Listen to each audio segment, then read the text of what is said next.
Good morning. My name is Peter NYDIS, and I'm the Executive Director of New York Disaster Interface Services.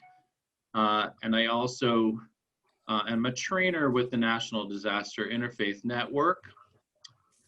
And I want to acknowledge my colleagues on the call, Helena Duran, who is our Senior Program Manager for the Faith Sector Community Preparedness Program, and Susan Pilevsky, who runs our COVID-19 resources and training efforts that are funded by the New York City Department of Health. So this webinar is funded in part by the Department of Health and the New York City Health Foundation. And we appreciate their support, of course. And Reverend Dr. Tom Venkis, who's our president of our board of directors.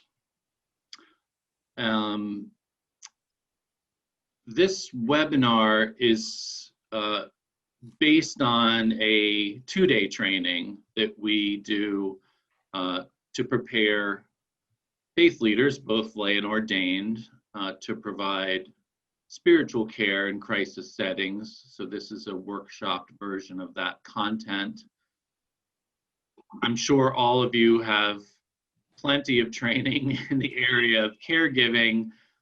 This is more focused on how we not only care for people in times of crisis, but how we care for ourselves and the unique attributes of crisis self-care versus the normal stress and responsibilities that we face in day-to-day ministry.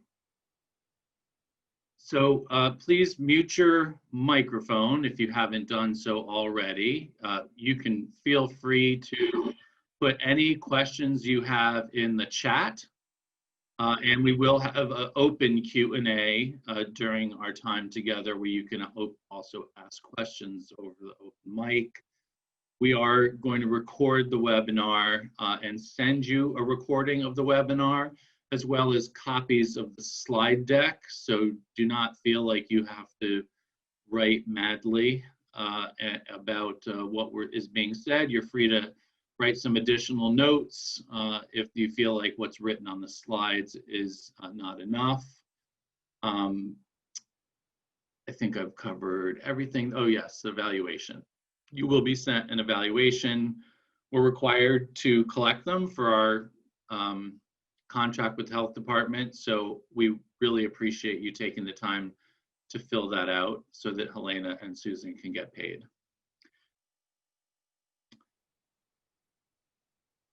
Okay,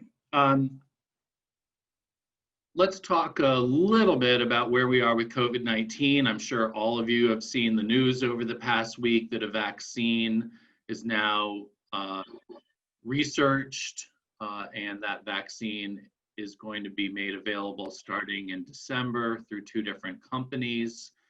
However, it could be as long as a year before that vaccine is fully available and people have received it. And as you all know, we live in a country where there's an anti-vaxxer movement that is rather robust, and there will be some people that don't take the vaccine.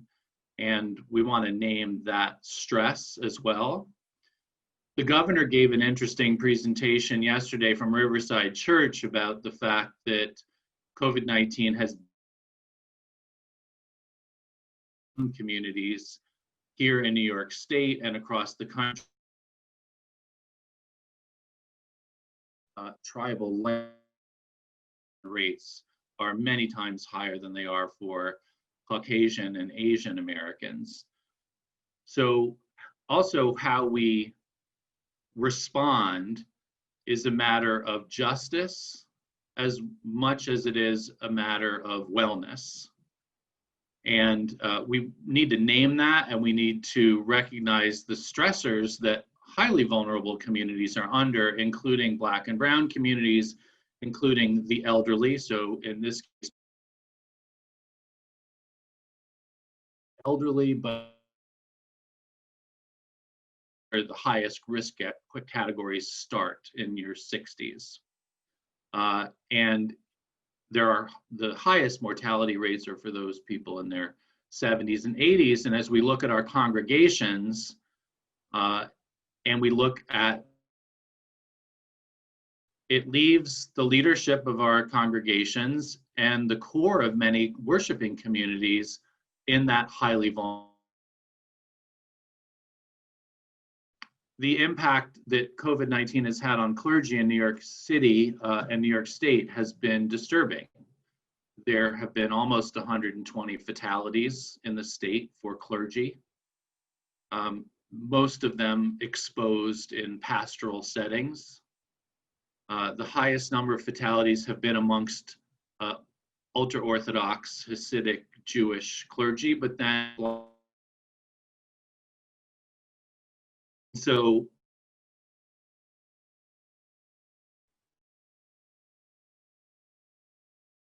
those of us in those categories. We are on phase 4 in New York State in terms of reopening, but there are, as I'm sure you've paid attention to, imminent conversations about reverting, going back to phase 3 or phase 2.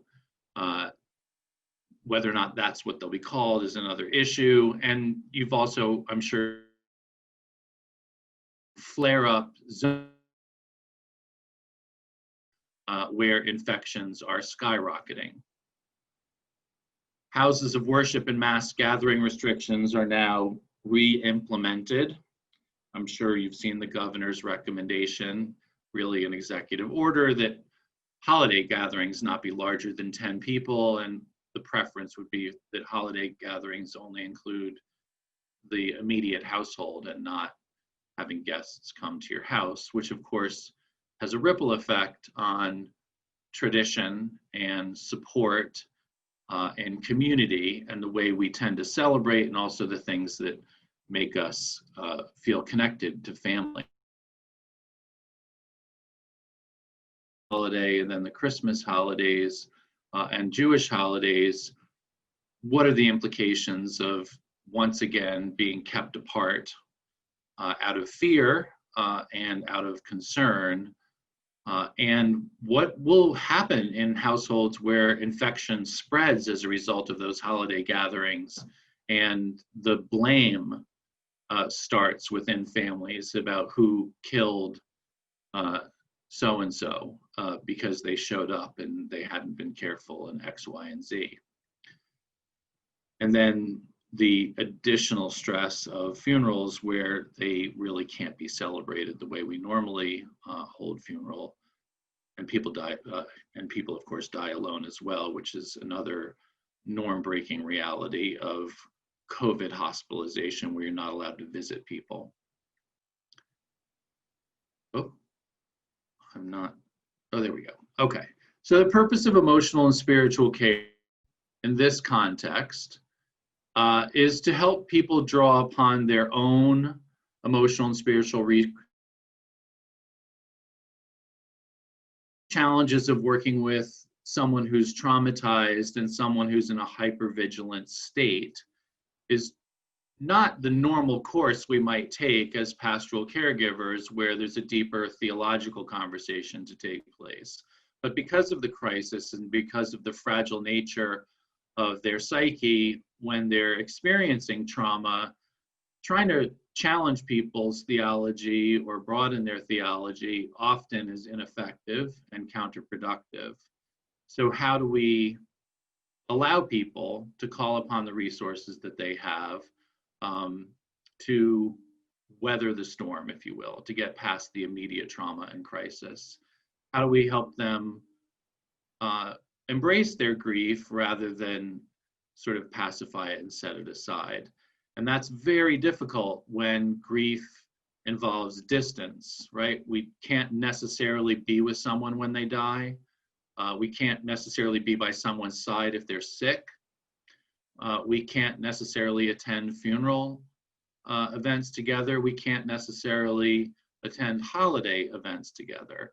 And all of those things are a source of grief and stress.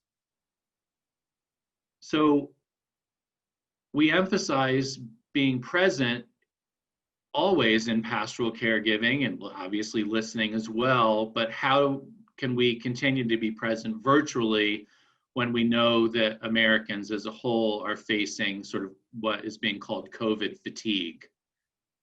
They don't really want to put up with the isolation anymore. Some people are willing to take the risk. More and more people are willing to take risks. And at the same time, as faith leaders, how do we maintain presence virtually, often by phone or Zoom? And can we find ways that make it feel special? So my mother celebrated her 93rd birthday last week. We couldn't bring people together like we normally do and have a lunch or something. So, and most of our family couldn't travel like they normally do. So I asked all of her neighbors to come sing, have cupcakes on her front lawn. Not the same thing as hanging out for 4 or 5 hours with your family, but for her, she was just sort of touched by the effort. And it did make her feel like she was being celebrated, and she felt safe in general, but that's the best we could do. That was the safest thing we could do. And it wasn't everybody who she would normally have wanted there, but it made it special. And how do we continue to give families and those we care for permission to do things that might feel silly or different or not good enough? But just the simple act of trying often makes people feel cared for, even if it's not perfect, right? Perfect is the enemy of good. So as a provider in congregations and in institutional settings, how do we help individuals identify those tools, those coping mechanisms, if you will, with the crisis that they're now facing with COVID? But I also want to add to that the stress of the election, the murder of George Floyd and the subsequent Black Lives Matter movement, and the conversation around racial justice and equity that continues in the United States, all have contributed to stress and angst and upset and maybe optimism at the same time. But these things are layered on top of the realities of COVID-19 as well. So we aren't simply dealing with COVID-19, we're dealing with other national stresses during the pandemic as well. So to that point, there are biological factors at play, social factors, psychological factors, and spiritual factors. I'm sure some of you have seen this in CPE or seminary or continuing education, but it's important for us to remember that we're part of what tries to balance this out. And because of the remoteness of COVID-19 and the colleagues that we need to reach out to who are lay people and lay caregivers in congregations, how do we as a team try to continue to balance out these realities, the biological factors influencing our health, the social factors, the psychological factors, and spiritual factors. It's very optimistic to hear that there are 2 new vaccines. But when you really look at the science of vaccine distribution and how long it will take to implement the vaccine and develop herd immunity within the United States, I don't think anybody wants to hear that that could take another year. People are hoping that it's a magic fix and the vaccine will be out in December and I'll get it and I'll be fine.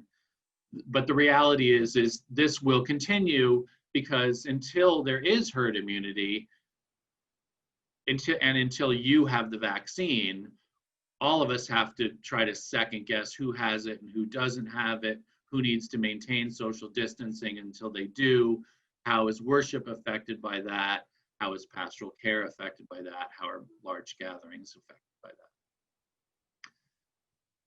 This is a chart that we use to kind of talk about the cycle of a disaster. So that sort of hyper-vigilant phase for a very long time. And that accumulating stress has a very negative impact. A lot of research that's been done about the fact that alcoholism rates have trended up dramatically, domestic violence, substance use and abuse, child abuse, marital stress have been amplified by the restrictions of lockdown or remote work or distance learning for young people, and adult learners as well, for that matter. And for others, they are wading through some of these other phases, but they're having setbacks along the way. So I had COVID last March. So for me, it felt like, you know, a relief. You can get it again. And now you have to be vigilant about that. I'm around an elderly parent. I have to be vigilant about that. I have employees I'm around. I have to be vigilant about that. So there is a lot of stress, even if you've passed certain hurdles within the infection phase. So aftermath remedy, of course, is in the vaccine period, but then there's the short and long-term recovery, all the economic and unemployment tolls that the vaccine will hopefully relieve someday continue to be our reality. So the stress of the crisis is ongoing, amplified, and layered. So I'm sure many of you have heard of the term comorbidity, right? We are living through a traumatic and stressful time. But if we layer that on top of mental health issues, underlying mental health issues, if we layer that on top of complicated grief, if we layer that on top of social stigma, poverty, racism, all of these things amplify the stressors that individuals are facing as we face the pandemic together.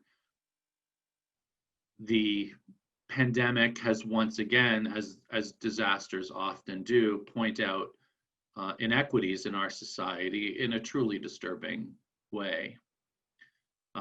What does it mean to be Latino in America today, with the rhetoric about immigrants that we face from the federal government, and then to know that simply your status as a Latino puts you 1.5 times higher at risk for death from the pandemic than your Caucasian neighbors. That can't be anything but stressful, but it also it rips the scab of inequities off in our society in a disturbing way. This is the emotional impact that we often see as caregivers in crisis settings. We know a threat is out there for me and other professionals that have worked in disaster management for a long time.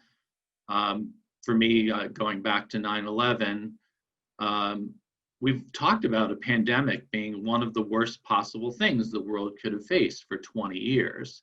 And yet today we have to recognize that our country was really ill prepared for the pandemic when it happened. But we knew it was coming. We're in that impact phase now. And a lot of us are moving back and forth between the fear and shock and relief of the different things that are taking place. And we have these honeymoon moments like we've had in the past week or two, where some people feel better, more optimistic because of the results of the presidential election. Some people are feeling better and more optimistic because of the news of a vaccine. But then the truth of those things set in. Is it the election you wanted? The vaccine is going to take a lot longer than you think. My grandmother didn't live long enough to get it. And then there are these trigger events that we have to worry about as well. And hotspot surges are part of those trigger events. We think we're past something, and then there's a setback. All of these things right? And we're trying to figure out what we're adding and what we're pulling off, if you will, and how much stress can one person take as those things are added or taken away cyclically over many, many months and potentially many months longer. When will we get to that point of adjustment, herd immunity, rebuilding our economy, large drops in unemployment, people feeling safe?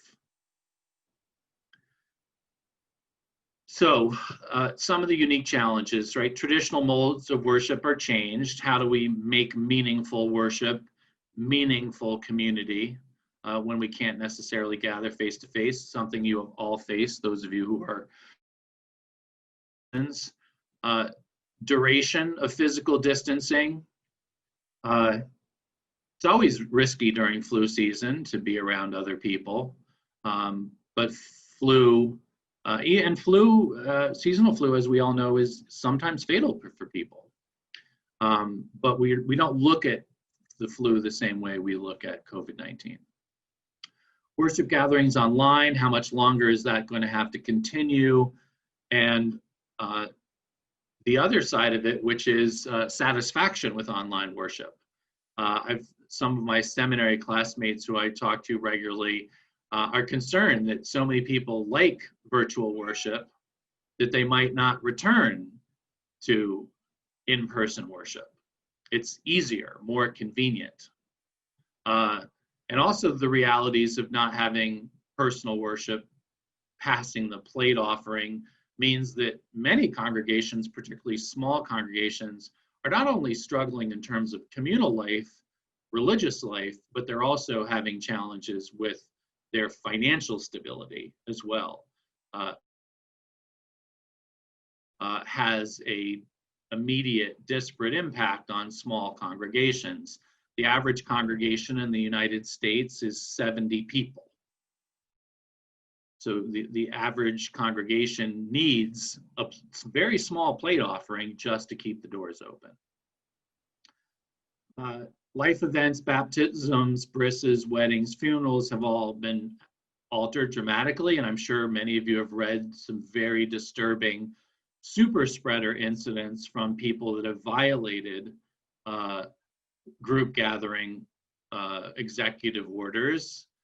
There was a really egregious case of a wedding in Maine that it resulted in the infection of over 150 people and killed 7. So these exceptions that people make up in their heads are self-destructive, and I think as caregivers we have to help people think through what it means to engage in self-destructive behavior. Is it political to resist executive orders around public health, or is it science? Is it self-preservation emotionally that people break these ordinances, or is it engaged in high-risk behavior as being one of the indicators of someone being emotionally unstable, a sign of mental illness? So what does it mean that people are engaging in self-destructive behavior, not following science direction? And rather than give them the easy out of saying that these are sort of political choices that people are making, as caregivers, we have to consider whether or not these are actually signs of deep psychological distress. Are people making self-destructive decisions because they are in mental health crisis, and not just because they're right-wing or anti-science or anti-vax or whatever? So the onus is on us to look deeper, and we have to look deeper into ourselves when we want to resist these things. Are we, as caregivers, engaging in self-destructive behavior? We might do that in other ways that we recognize as self-destructive: overeating, over-drinking, over-smoking. But we give our permission, we give ourselves a pass on those things usually, right? Well, I'll just lose the weight afterwards. I'll just stop drinking when I'm not stressed out. But self-destructive behavior that can kill you is a sign of, I think, even deeper psychological distress than overeating, which is one of my favorite coping mechanisms, ice cream, right? So virtual care requires technical knowledge for caregivers as well, and many of us have had to use technology we don't like using, and we resent using, and still struggle to use, but we do it as a matter of care for our congregations, but it's definitely stressful. So I hope that we all can recognize the fact that psychological distress, spiritual distress, manifests itself in some place other than the mind or the soul. So when we are under stress, when we are not taking care of ourselves, our reaction to stress, complicated grief, is physiological, right? Just like I was talking about, we might revert to substance use or abuse. We might feel stress, gain weight, not exercise, feel unwell, feel restless. It is affecting the mind and our spiritual health, but it's also affecting us emotionally. We're becoming grumpy or grumpier than usual if you're a curmudgeon. Or it's making us emotional in ways that other people might not find comforting. And it's affecting our relationships and behaviors. For some of us, it's perhaps bonded us to our spouses and families in helpful ways. We haven't normally gotten this much time together. And for others, it has probably amplified dysfunction in relationships that are making the lockdown and the pandemic more upsetting to us. Is it affecting our love? Is it affecting our intimate relationships? Is it affecting our sexual and we're in intimate relationship? So it isn't just about how strong our faith is or how resilient our mind is. So on a scale of 1 to 5, and you should feel free to type this into the chat box, how much stress do you feel under today relative to your ministry? 1 being low and 5 being high.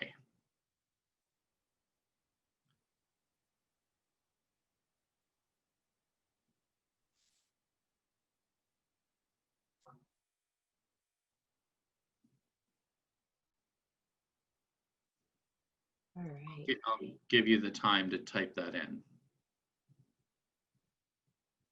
I think we've got most of us who've answered the poll. I can publish the results. Great, thank you.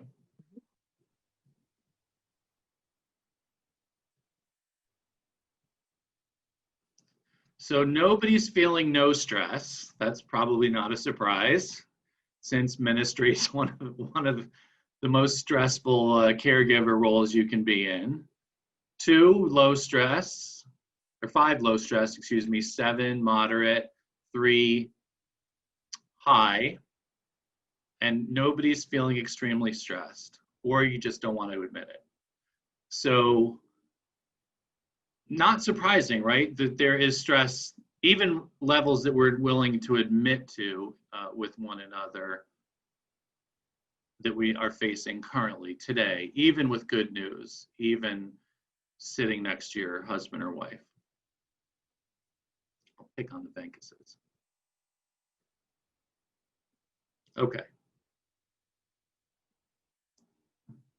Stress is feeling anxious, lonely, or things are common, right? Reactions to physical distancing, isolation, and quarantine.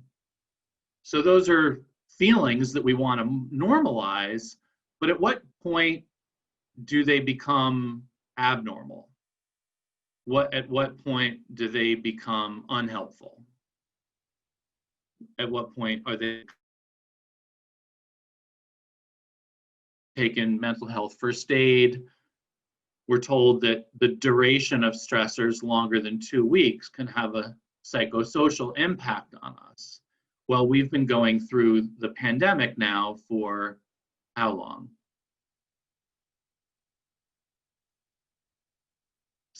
7 months, 8 months, depends on who we are and where we live.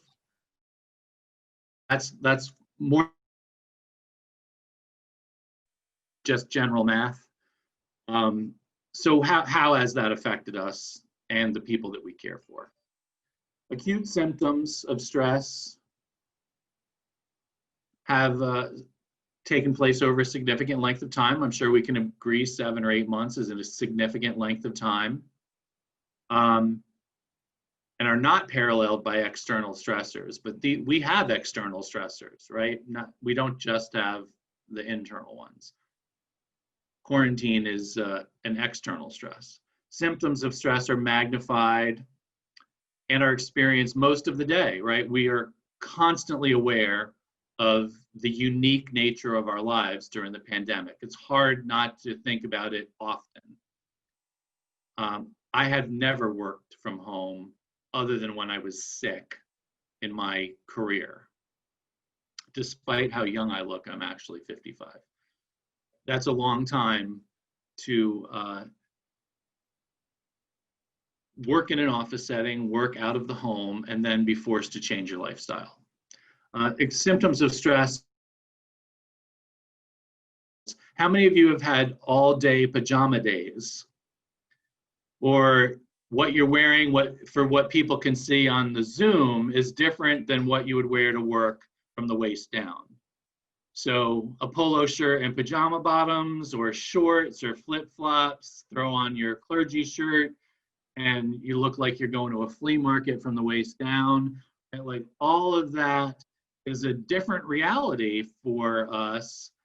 It's changing the way we take care of ourselves. It's also changing how we think we can get away with exposing how little we're caring for ourselves as well. Signs of traumatic stress. And we have to look for these in ourselves as much as we have to look for them in our colleagues and staff, and the people that we live in community with in congregations. Panic or constant hypervigilance, right? The Karen effect, for those of you that are aware of Karens, the emphasis around people, Karens and Kens, right? It's a male and female problem. People overreacting in public and losing it, right? Tipping over things and screaming at people and throwing tantrums and yelling at people about their constitutional rights and infringing on people's constitutional rights. That is not normal behavior. It's not acceptable to scream at strangers in public and rip things out of their hands and tear masks off their faces and threaten their lives, or in some cases kill people, right? Stores and killed store managers who insist that they wear a mask, right? So there is panic, there is hypervigilance about our safety and about the emotional stability of people around us. What if we've been through these kinds of events in the past, right?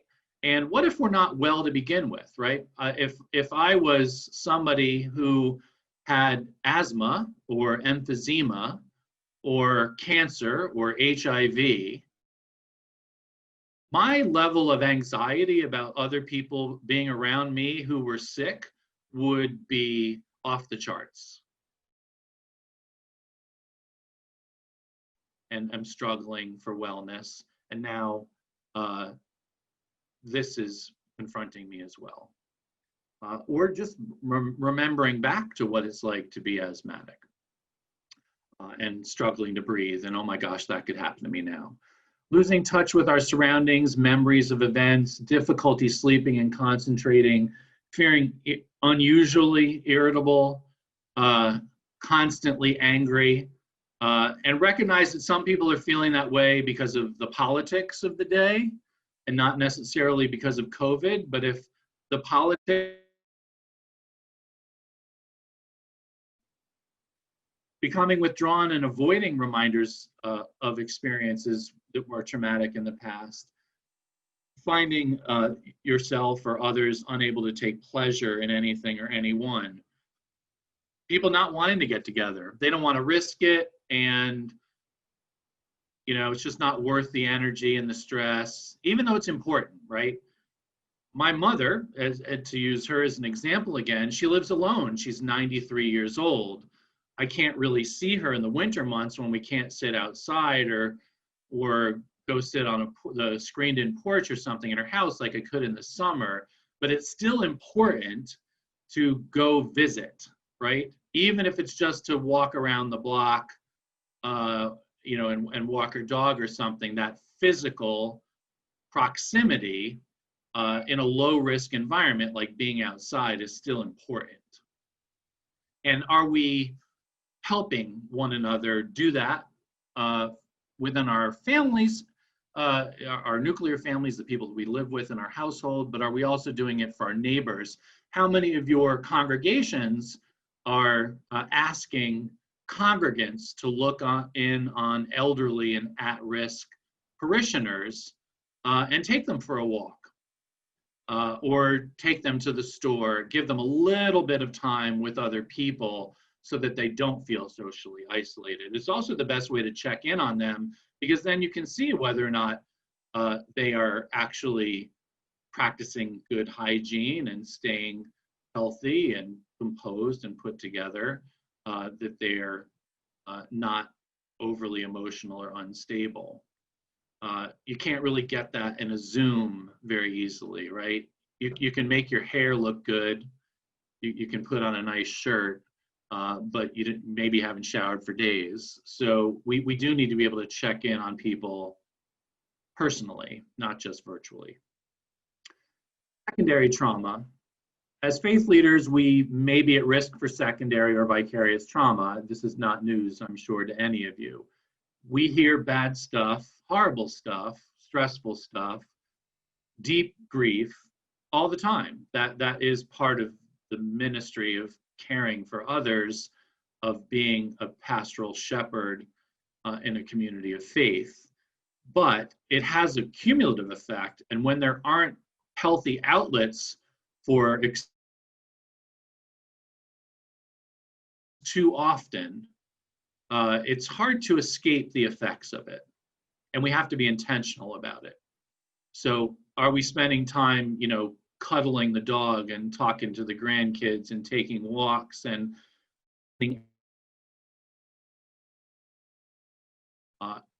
rather than bringing it home and compounding the stress and grief of family either? But how do we find a healthy way of preventing secondary or vicarious trauma from negatively impacting us in our caregiving roles? So why is self-care important in working with trauma victims? Here's the reason, right? Here's the reason. Fatigue. After 7 or 8 months of virtual worship, not doing a lot of things that are normal, are you aware of how fatigued you are? There's pretty open conversation about this in the news, right? Even Dr. Fauci was on television yesterday talking about COVID fatigue. So compassion fatigue is wrapped up in there for those of us that are caregivers. What are we doing for self-care? So NYDIS is starting a new self-care campaign that we're going to talk about in a little bit, but what are you doing? And I mean that sincerely. What are you really doing, legitimately, honestly doing that is healthy self-care? Ice cream is not healthy self-care, by the way, right? I recognize that. My belt recognizes that. It's okay to do something like have ice cream or a cookie or bake a cake or have a drink or whatever, if that's done in moderation and it gives you. But those things also, as we all know, are not healthy in extremes. What kind of things can you do after dealing with traumatized people to take care of yourself? So maybe you don't pursue self-care every day, but maybe you know when you have a really bad day that you have to do something like go ride a bike or take a walk or cuddle your dog, or those kinds of things. Maybe it's something you don't do every day, but you'll do it when you're having a bad day. And who can you count on to talk to after these difficult pastoral conversations that it's appropriate to talk to? Is it a spouse? It's certainly not other parishioners. Do we have that outlet? Do we have that professional peer support that we need sometimes to say, holy crap, today was a really bad day. Love to talk to you about how this went and would love to hear your feedback on how you think I handled it. Are you open to that conversation? Can you hear that feedback? And is it constructive and helpful?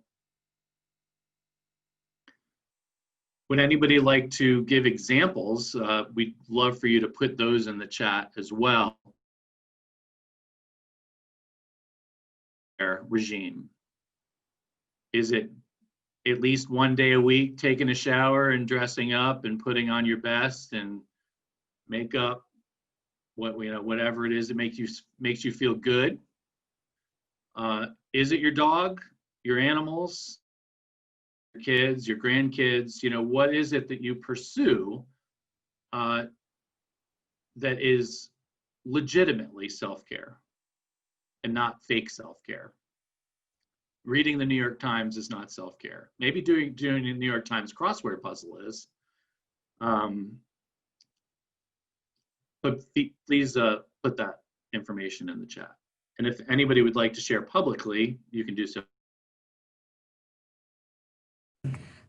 I would say that I've been making phone calls to many friends from the past that don't live near us, just to check in on them, for them to listen to me, and that's been very, very helpful.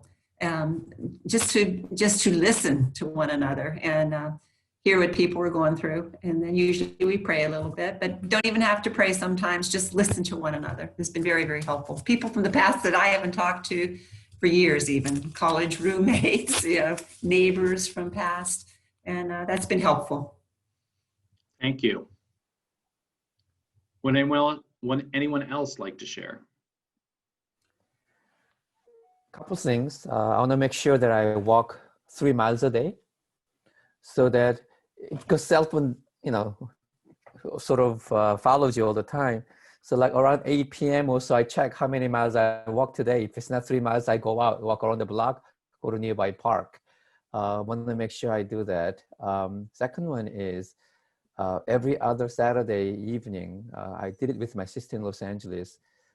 Our family is spread out throughout the world, I guess, East Coast, Midwest, LA, and then my brother now is in Korea. We have a virtual family dinner. 5 o'clock in LA, 8 o'clock here, 10 o'clock next day in Seoul, and just whatever it is for 1 hour, and that's been so important for me. I love that idea. And Peter, I put in just to make it part of the routine, because just like you're talking about some of the other normal practices, like getting dressed. If you're going to do walking exercise, so easy to put it off and say, well, I'll do it tomorrow, or today's not the nicest day, and to really enforce it as part of a routine. And I do that with working out. Try to make it a routine and a routine time if I can. Thank you. Anyone else like to share? There are quite a few in the chat as well, Peter, if you want me to read them out. Sure, go ahead. All right, we've got chocolate with a question mark, chocolate question mark. We have going for walks with my spouse, exercising, journaling, walks, bird watching, reading fiction, puzzles, connecting with friends who affirm that I'm not crazy, Walks outside can be stressful because of people not wearing masks or being careful. Regular weekly Zoom calls with groups of 9 to 11 friends, reading for pleasure, family and friends, and music. And Peter, if I may, whoops, I'm sorry. Go ahead. I was going to say, and not to feel guilty about doing some of these things. You know, we'll sometimes think of people whose circumstances are not, they don't have the flexibility that we have. And there may, you know, for some, there may be a sense of guilt that I get to do this and others don't. So, you know, we have to deal, yeah, just not feeling guilty about it. Yeah. About taking care of ourselves. Thank you. Okay, we'll move on. So, how many times a week on average do you spend time practicing self-care? And be as honest as you can be.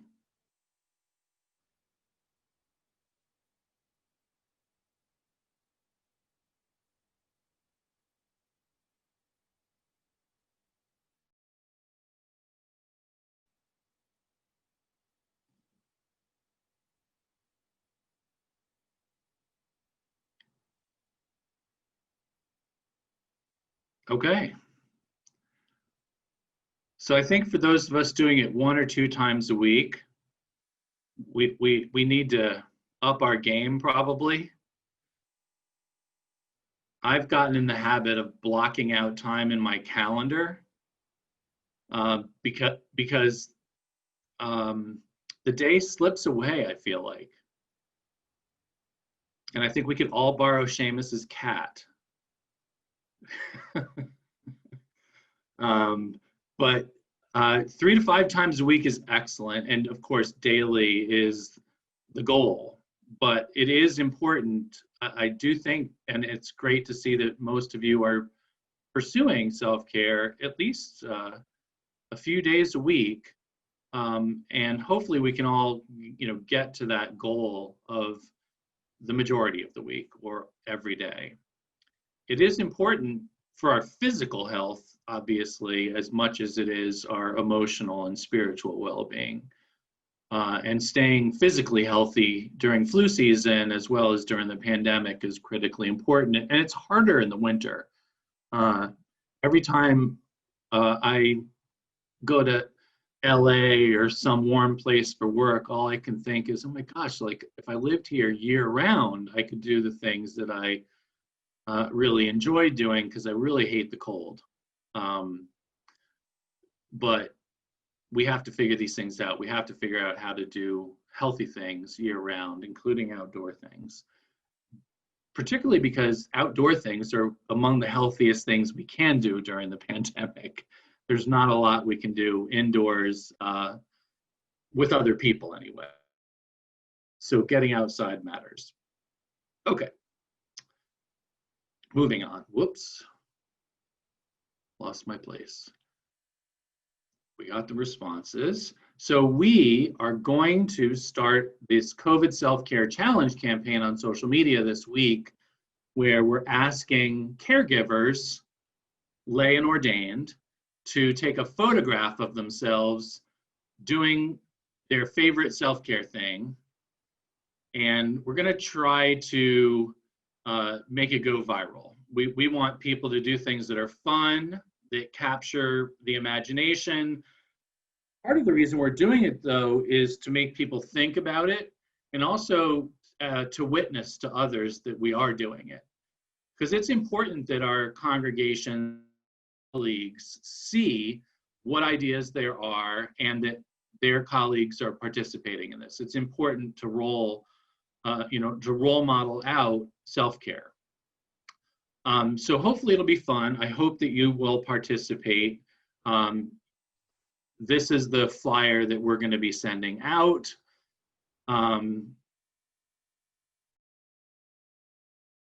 With your kids, to bike riding, to playing games on the computer. anything that you think is fun, anything that you think it will inspire other people to self-care, and to kind of role model the importance of self-care as caregivers. And it's always so important for all of us who are in ministry to recognize that clergy are caregivers, but the laity are caregivers too. So all of our congregations have lay people empowered or commissioned for different caregiving ministries, and we want to name that and role model that out as well. So do your practices include any of these best practices?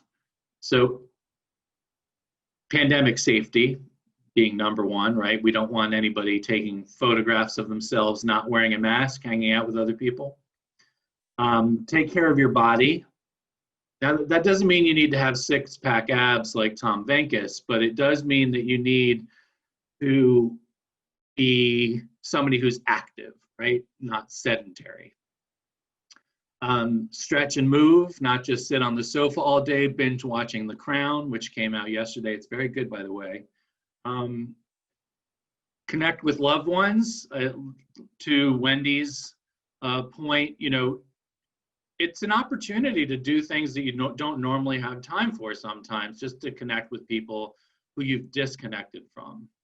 I find myself as I get older, wanting to reconnect more frequently with family in my generation, but also friends from my youth. I don't know why, but it's just sort of happened organically. It wasn't intentional, but I'm much more frequently in touch with seminary classmates, college friends, friends from camp as a kid for some reason than I am with my social friends in the city, right? I can't see them, but we're still friends. I feel proximity, but for some reason I felt the need to connect with distant friends, which is, I don't know, maybe some therapy will help me figure out why. Delegate as much as you can. I think this is really important. One of the things I have to say I worry about incessantly is my staff burning out.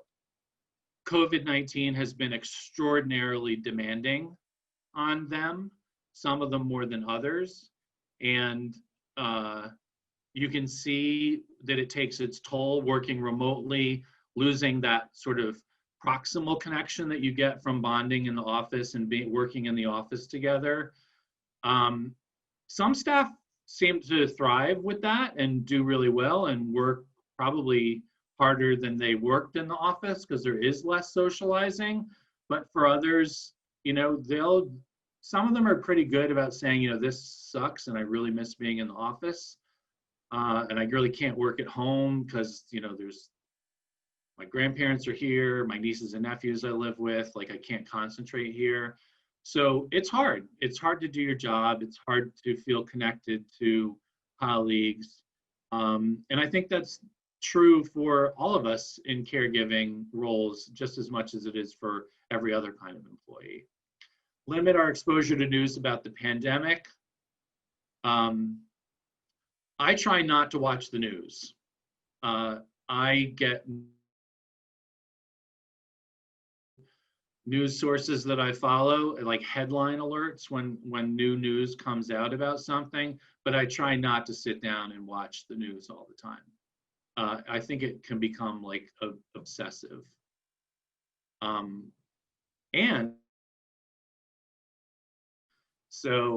that's probably not healthy either. Find creative, whoops, that was weird. Find experiencing, take time to read, exercise, or maybe sit still if you're somebody who's, always on the move. Be gentle on yourself, right? I have this conversation, I feel like a lot with seminary classmates. They're really hard on themselves about their virtual worship. Thinking that their sermons aren't connecting or that it's not meaningful, it's not building community, or they beat themselves up about how bad they are about technology, or they worry about what they look like more than they normally do. I'm like, you're weird, man. You like never cared what you looked like in your life, but all of a sudden now you're on video, you care what you look like. You know, this is, you know, maybe that's like a little bit of like stardom when once you're getting on TV and being recorded. But I've said to like more than I thought I would, like, I feel like you're just being overly critical about yourself. And you hear it from people who are on TV a lot, right? That they constantly criticize the things about them that they don't like. Like, I don't like my nose, I don't like my eyes, I don't like the way I squint, I say too much, you know, all of that kind of stuff. It's giving people too much of an opportunity to be hard on themselves. And our congregations aren't necessarily aware of these things, right? They don't know how hard on ourselves we are sometimes. I think a lot of time lay people in congregations think clergy are sort of role models and almost idols. And they don't necessarily realize that clergy are just as insecure, if not more than they are, because we all have a little bit of the star in us, right? So how do we give ourselves permission to kind of do the best we can, if we honestly are, and not be so critical of ourselves? So these are some resources I want to point out. At the bottom of this page, this is the Pandemic Mental Health Toolkit that NYDIS wrote with the Interfaith Center of New York for the Mayor's Office of Thrive NYC. It's a great kit.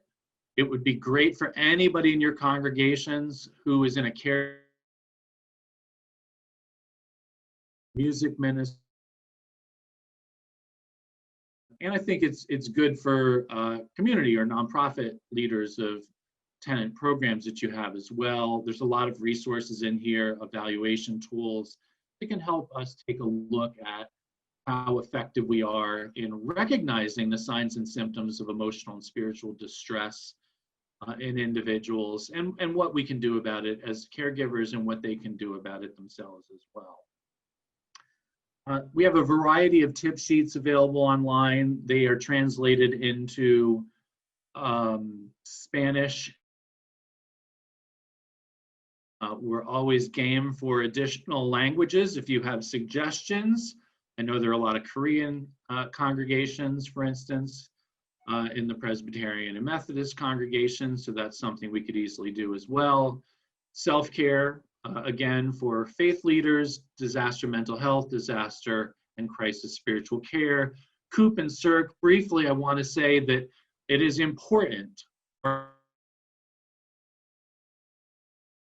plan, what we call a COOP plan, continuity of operations plan, during a crisis. As I mentioned, there have been a large number of fatalities of clergy and certainly senior lay leaders across our city in congregations. A COOP plan is a guide for how you navigate crisis changes in leadership, loss of income, inability to use your building.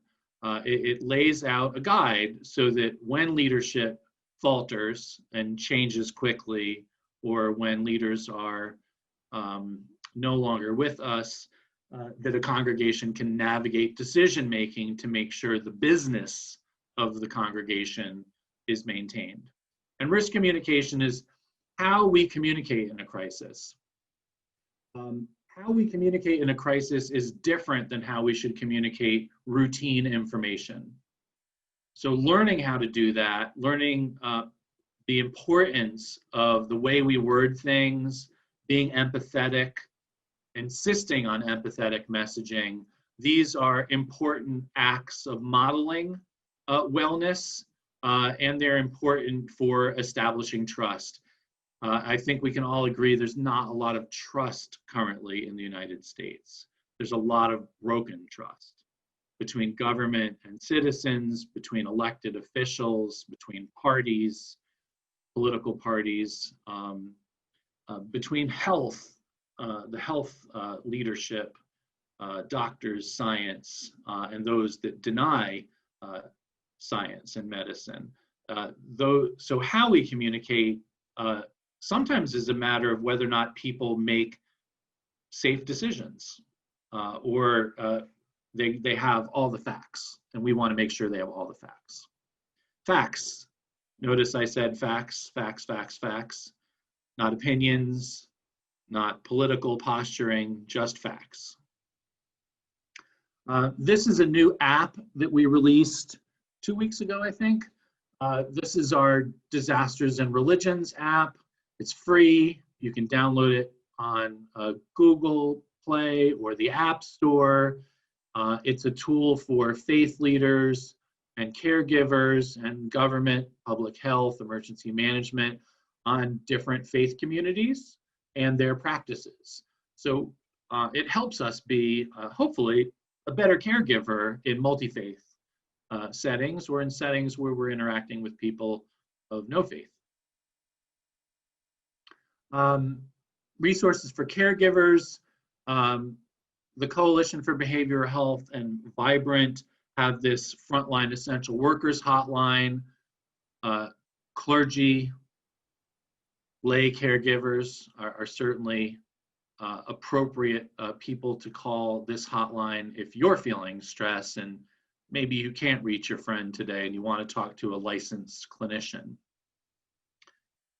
The Disaster Distress Helpline, this is a great tool as well. It's something that you can use, it's something that you can recommend, and it's also something you can use with others. And they have the ability to interpret in over 200 languages. So language access should not be a problem. It's free. You can do it by text or phone call, and it helps.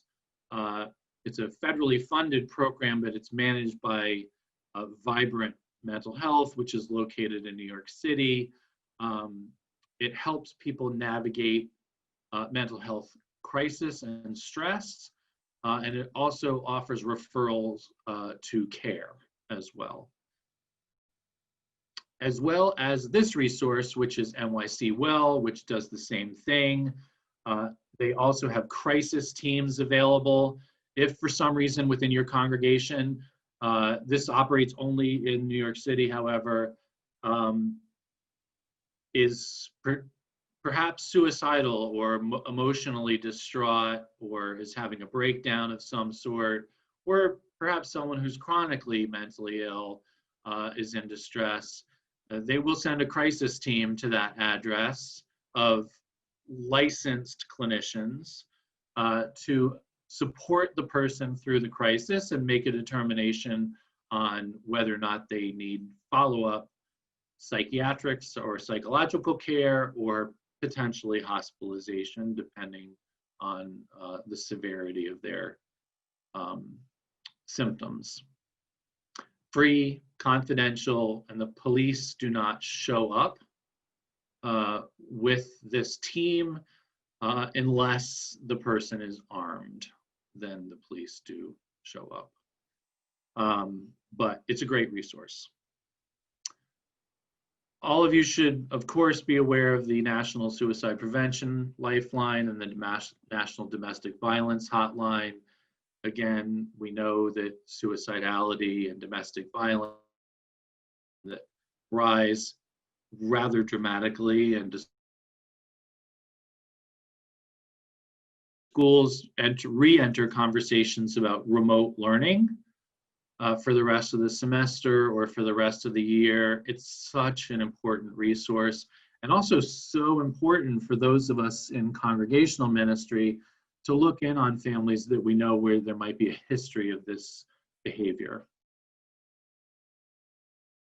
Check to make sure that everyone is well, and that anybody who needs interventions or treatment pursues those, and that we hold abusers accountable for pursuing treatment and wellness outlets when that's appropriate. Important, again, also to share with our congregants the core 4 actions to prevent COVID: stay at home if you're not well, stay 6 feet apart, 12 feet apart if you're singing or speaking in a public space, wear a face covering that's at least 2-ply fabric. We want to erase the myth that bandanas do anything. Bandanas do nothing. That's one fabric.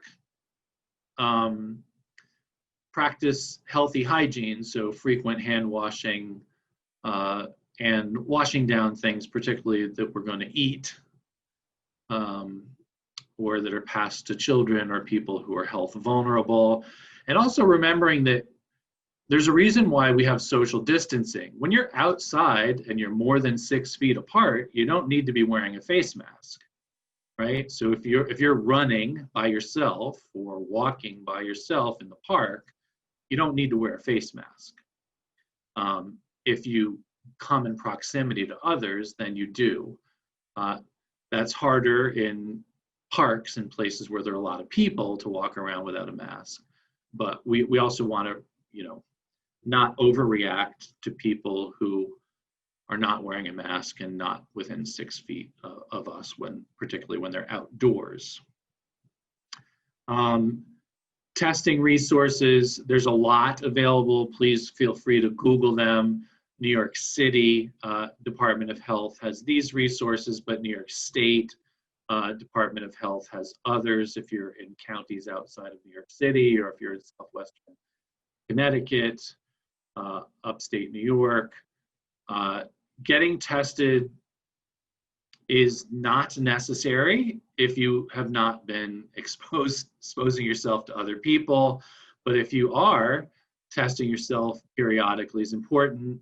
Even though I had COVID back in March, I'm still trying to get tested once a month to check my antibody levels, because I know once my are gone, I will have less protection than I have when I have antibodies. So I get tested for COVID and get tested for antibodies, and which I'm sure I'll continue doing at least until I get the vaccine.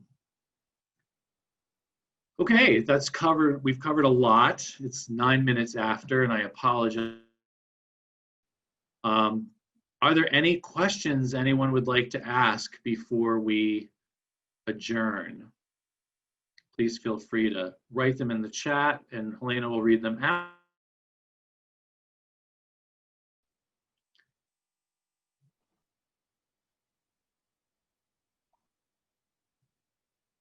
Really? It was that comprehensive? We did block off until 11:30 for this webinar, by the way. So Oh, it's a little less stress. Yeah.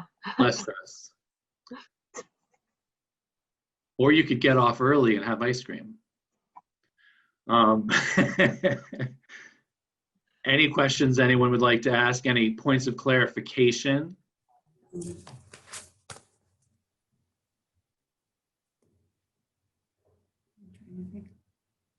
Okay. I guess for some of our faith-based leaders, what are they seeing within their congregations? What the things that they're seeing, hearing, and how they're addressing those particular needs? A great question.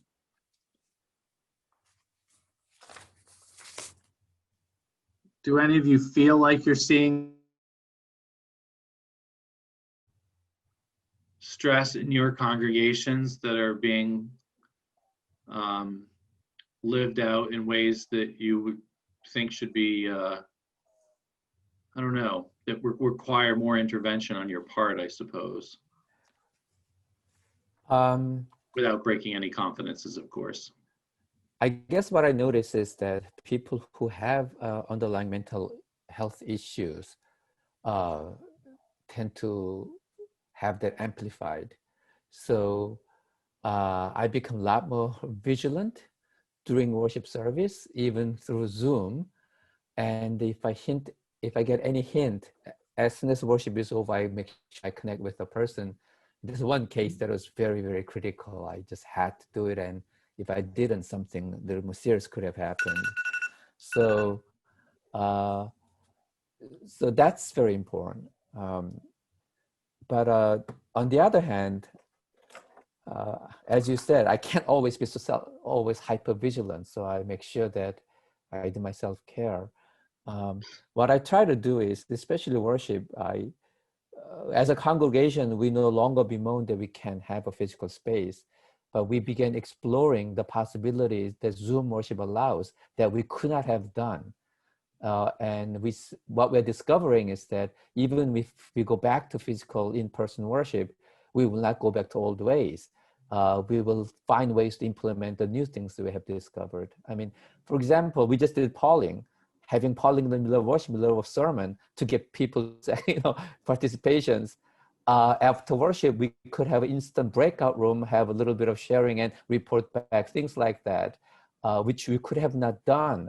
So we're looking for some ways to say even Zoom space is a sacred space, and God could be present in digitized world as well. We're working on it. So that's helpful instead of simply bemoaning.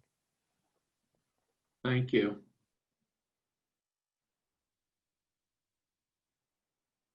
I'm curious if anyone is seeing signs of emotional distress in young people in your congregations, or if you're hearing that from parents and family. Yeah, we're seeing that a lot with our youth and with our young adults. Recently, some of our young adults talked about even the anxiety of what it means to be single in quarantine, and wanting to, to have a companion and wanting to date, but knowing that that it's not safe to do so. So there's some anxiety around that with some of our young adults, and with our youth. They miss their friends. Most of them here in New York City, they're going to school on some days, but there's definitely they're definitely grieving not seeing their peers. We're also seeing it among our college students, those who are freshmen and not being able to have the full experience, whether they, if they went away and they were called back, a lot of them have to come back home, or the ones who were at home and are had all of this anticipation of going away and have to participate virtually.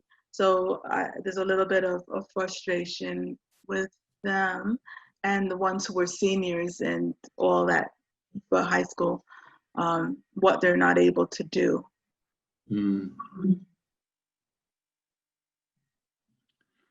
We NYDIS runs the emergency shelter network, which is a network of 45 congregation-based homeless shelters for emergency respite beds. They're independently run by their congregations, but we're the umbrella organization in providing program support and advocacy. But one of the things that we're hearing repeatedly, most of those shelters are closed because of COVID, but a lot of the volunteers are reporting, their concern about the population that they normally serve as guests, and sort of where are they and what's happened, and are they getting care? Because normally they would be interacting in a shelter setting with volunteers that care about them and feed them and see them from time to time. And if they're out on the street and they don't necessarily have access to the shelter network where they normally might have, even if they only came once or twice a month to that facility, it was familiar faces and space and food and services. And the hotel program that the city has made available is really for individuals that are normally in city shelters and not necessarily the street homeless. So it's that combination of knowing that they're too health vulnerable to volunteer, but also feeling guilt, I think, for not being able to care for people that they normally feel a great deal of responsibility for. And that we've had a number of conversations now with respite site managers that have talked with us about the concerns they have for not only for their guests, but for the volunteers, and what they feel like they're sort of letting people down, if you will. Yeah, you know, Peter, our office, our mission office in New York, the New York conference, we're helping and working with our food pantries, Connecticut and Long Island. But one of the things that happens too is that some of these pantries now are just running out of food, and there are long lines and lines, you know, distress about, you know, whatever you want, however you want to call it, letting people down, but just the stress of not being able to provide for the families that show up. Yeah, and that burden is going to increase, I think, as we go back into higher infection rates. The demand for food resources is going to really significantly grow again. And of course, many of the homeless ministries include feeding ministries. Right. Let me jump in at the Ecumenical Outreach Partnership. We've been worshiping outdoors. I'm pastor of a street congregation, and we've been worshiping. We've got a solid core of folks who are coming. But on Mondays and Wednesdays, we've been feeding people also. That's been a pivot that we've made from our shelter. And we're feeding about 120, 125 people every Monday and every Wednesday. And then we see people on Tuesday and Thursday if they have needs for clothes or if they need any kind of social work needs. We're providing that. So we're actually kind of up and running. We're not indoors, but we're right now at it. So we're seeing a lot of those folks. Do you feel like you're going to keep up the Well, we're out there. I've been pastor of this congregation for 10 years, and we're an outdoor church. Okay. We're no longer in Madison Square Park because the city doesn't want us there. The park rangers don't want us there. We have the gift of the Church of the Transfiguration, East 29th Street, that has a beautiful outdoor garden. So we've been, and indoors, we've been using the church, and the church is set up for social distancing. And we're able to do that, and it's not been a problem. We're not singing a lot of what we used to do. We had 5 making lunch that was given out after the service. And now it's Holy Apostles Soup Kitchen that's providing us those lunches. So we're still providing lunch. We're still providing the service. I'm still doing pastoral care. I'm visiting people. I have to go out today. I'm still quite busy, actually. So we went through a period of time where things kind of came to a screeching halt, but we're up and running. That's great to hear. Anyone else like to share? Yeah, Bob Liebold here, out on Amityville, South Shore, Long Island. I'd like to just bounce off something that Tom and Wendy said earlier about checking in with each other and making it a routine, and just want to take that just a step further in sense of accountability and support of each other. And I think one of the things I'm thinking about even more so now in this conversation is the need to be very intentional about that. Really do check in, be accountable to each other. Ask Tom, have you taken that shower this week? You got your pants on in your Zoom meeting? Just really be accountable. And are you taking care of yourself? And how are you doing it? I think that's something that would be very supportive. I found that so. My wife just came back from 3 weeks in Florida visiting her mom. And so just added to the sense of isolation that I felt. And so I just think adding that intentional accountability and support would lend to the better routine practices of self-care. You're going to guilt me into a shower now, you realize that. It's really important for, shut-ins and the vulnerable to make phone calls and just talk to people All right. and listen to them. That is so helpful to people, just to have someone to talk with sometimes and just to share. That's that ministry of care, that ministry of presence that I think that's what people are really, really needing, because they're feeling so isolated. And just to be able to, just for a few minutes, for someone to check on them is really helpful and meaningful. I should have mentioned this earlier, but I do want to mention that that NYDIS does keep a supply of PPE, face masks, face shields, hand sanitizer for any kind of ministry, serving food, the homeless, home visitation. If any of your congregations or programs are in need, just email me and we can figure out a way to get you a supply.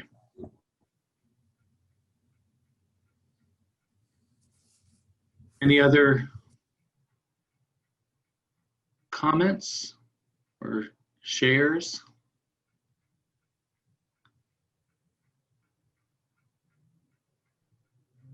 I can put the PPE link in the chat if that's helpful to apply. Sure. Okay. Well, I appreciate you all joining us this morning. I hope this was a helpful conversation and information. And I wish you well in the holiday weeks ahead as we support our congregations and our clients. Have a blessed day. Bye-bye. Thank you, Thank Helena you. and Thank you. Peter. And thank you. Thank you. Thank you. Thank you.